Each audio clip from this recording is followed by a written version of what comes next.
Una well done o. My name na Dr. Toyin. Today we go discuss wetin dem dey call dry eye syndrome.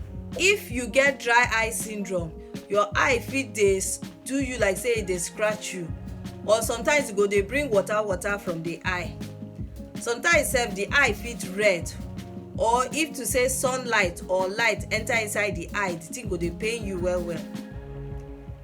Even though dem say na dry eye and you go dey comot water for the eye true don dry. If you dey use contact lens sef, this one fit cause dry eye. If you get other medical condition for your body, e fit cause dry eye.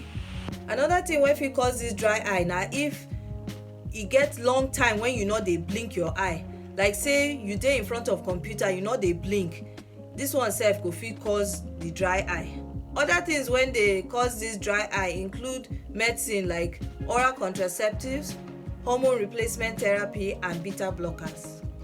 E no get any test when dem dey take say you get dry eye o, but make you know say if you get this dry eye, be like say you go get am for long time, so make you know how you go manage am well. So how you go fit manage am? If you put wetin dem dey call artificial tears, when be say the tears wey don dry finish, you go dey put am for your eye, and things like hypromelos, you go fit use am to help you with this condition. I hope say you enjoy this video.